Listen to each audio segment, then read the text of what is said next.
Okay, so as I get ready to start this class, let me see if I can remember some of this stuff. Ooh, hey, don't turn that on. Turn it back off, please. Oh, I don't know what happened to it. Okay, there it is. Physical change. Aspirin. Let me see. Aspirin tablets are made by pressing together starch and aspirin. It's a physical change. So physical and chemical changes. Burning. Let me have the remote control.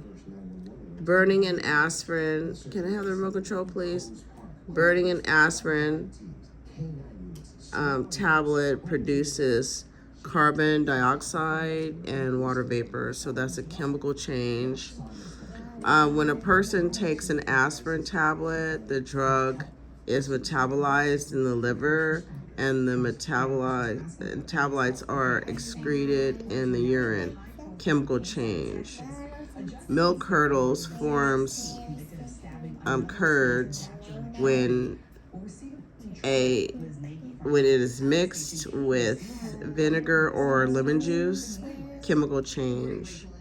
Lemon juice and sugar are added to water to make lemonade.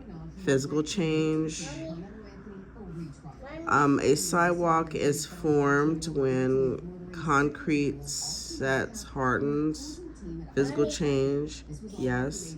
A cube of sugar is crushed and then added to a cup of coffee. Physical change. Yeah, a cup of coffee. Let me have the remote control.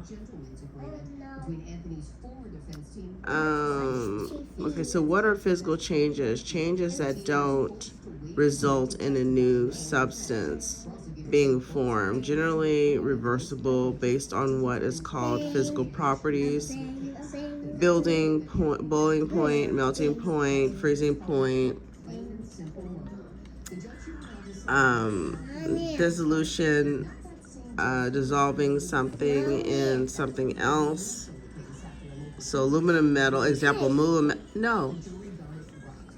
Where? Give me the remote control. Give me the remote control. Aluminum metal is a solid melting at 660 degrees Celsius to form the liquid. Nothing new here. When it cools down, it is still aluminum metal. Properties are unchanged. It is still shiny, can be hammered into a sheet or stretched into a wire. It still conducts electricity. So this one right here, I guess this is also another example. How that dissolving salt and water, NaCl. No new substance formed. Thank you. If you evaluate or evaporate the water to recover the solid, the salt is still just salt. Properties of salt and water are there before and after. Okay, so this is me trying to figure out how I'm going to do this. Okay, so changes of salt and physical changes. States of matter: solid, liquid, gas. Most substances can exist in all three states. The state depends on the temperature. So water, solid. The melting point is 0 degrees Celsius. So water is a solid. Is solid ice below 0 degrees Celsius. Liquid state between 0 degrees Celsius and 100 degrees Celsius.